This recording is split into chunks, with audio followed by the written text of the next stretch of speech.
اعوذ باللہ من الشیطان الرجیم بسم اللہ الرحمن الرحیم والنازعات غرقا ان فرشتوں کی قسم جو ڈوب کر کھینچ لیتے ہیں، والناشطات نشطا اور ان کی جو آسانی سے کھول دیتے ہیں، والسابحات سبحا اور ان کی جو تیرتے پھرتے ہیں، فالسابقات سبقا پھر لپک کر آگے بڑھتے ہیں، فالمدبرات امرا پھر دنیا کے کاموں کا انتظام کرتے ہیں، یوم ترجف الراجفہ کہ وہ دن آ کر رہے گا جس دن زمین کو بھونچال آئے گا، تتبعها الرادفہ پھر اس کے پیچھے اور بھونچال آئے گا، قلوب یومئذ واجفہ اس دن لوگوں کے دل خائف ہو رہے ہوں گے، ابصارها خاشعہ اور آنکھیں جھکی ہوئی،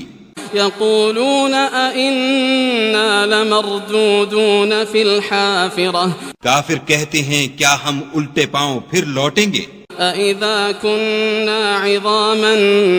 نَخِرَةً بھلا جب ہم کھوکھلی ہڈیاں ہو جائیں گے تو پھر زندہ کیے جائیں گے، قَالُوا تِلْكَ إِذًا كَرَّةٌ خَاسِرَةٌ کہتے ہیں کہ یہ لوٹنا تو موجب زیاں ہے، فَإِنَّمَا هِيَ زَجْرَةٌ وَاحِدَةٌ وہ تو صرف ایک ڈانٹ ہوگی، فَإِذَا هُمْ بِالسَّاهِرَةِ اس وقت وہ سب میدان حشر میں آ جمع ہوں گے، هَلْ أَتَاكَ حَدِيثُ مُوسَى بھلا تم کو موسیٰ کی حکایت پہنچی ہے، إِذْ نَادَاهُ رَبُّهُ بِالْوَادِ الْمُقَدَّسِ طُوًى جب ان کے پروردگار نے ان کو پاک میدان یعنی طوا میں پکارا، اذهب إلى فرعون إنه طغى اور حکم دیا کہ فرعون کے پاس جاؤ وہ سرکش ہو رہا ہے، فقل هل لك إلى أن تزكى اور اس سے کہو کیا تو چاہتا ہے کہ پاک ہو جائے،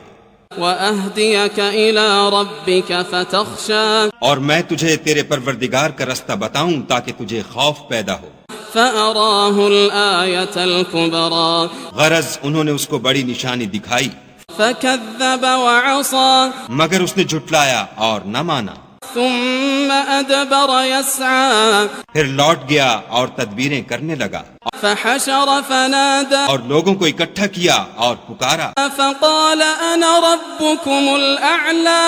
کہنے لگا کہ تمہارا سب سے بڑا مالک میں ہوں، فأخذه الله نكال الآخرة والأولى تو خدا نے اس کو دنیا اور آخرت دونوں کے عذاب میں پکڑ لیا، إن في ذلك لعبرة لمن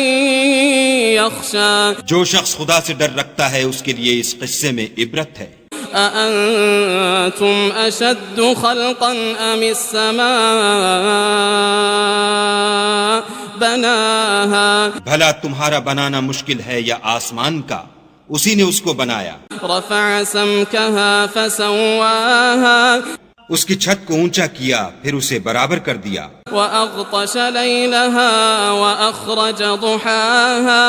اور اسی نے رات تاریک بنائی اور دن کو دھوپ نکالی، والأرض بعد ذلك دحاها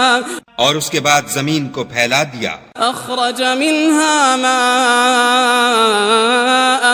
ومرعاها اسی نے اس میں سے اس کا پانی نکالا اور چارہ اگایا، والجبال أرساها اور اس پر پہاڑوں کا بوجھ رکھ دیا، متاعا لكم ولأنعامكم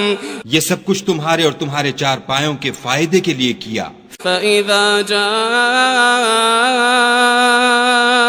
الطامة الكبرى تو جب بڑی آفت آئے گی، يوم يتذكر الإنسان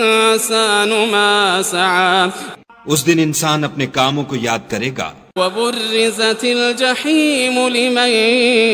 يرى اور دوزخ دیکھنے والے کے سامنے نکال کر رکھ دی جائے گی، فأما من طغى تو جس نے سرکشی کی وآثر الحياة الدنيا اور دنیا کی زندگی کو مقدم سمجھا، فإن الجحيم هي المأوى اس کا ٹھکانہ دوزخ ہے، وَأَمَّا مَنْ خَافَ مَقَامَ رَبِّهِ وَنَهَى النَّفْسَ عَنِ الْهَوَى اور جو اپنے پروردگار کے سامنے کھڑے ہونے سے ڈرتا اور جی کو خواہشوں سے روکتا رہا، فَإِنَّ الْجَنَّةَ هِيَ الْمَأْوَى اس کا ٹھکانہ بہشت ہے۔ يَسْأَلُونَكَ عَنِ السَّاعَةِ أَيَّانَ مُرْسَاهَا اے پیغمبر صلی اللہ علیہ وآلہ وسلم، لوگ تم سے قیامت کے بارے میں پوچھتے ہیں کہ اس کا وقوع کب ہوگا، فِيمَ أَنْتَ مِنْ ذِكْرَاهَا سو تم اس کے ذکر سے کس فکر میں ہو، إِلَى رَبِّكَ مُنْتَهَاهَا اس کا منتہا یعنی واقع ہونے کا وقت تمہارے پروردگار ہی کو معلوم ہے۔ إِنَّمَا أَنْتَ مُنْذِرُ مَنْ يَخْشَاهَا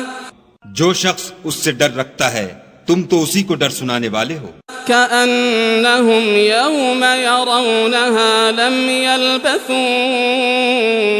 إلا عشية أو ضحاها جب وہ اس کو دیکھیں گے تو ایسا خیال کریں گے کہ گویا دنیا میں صرف ایک شام یا صبح رہے تھے۔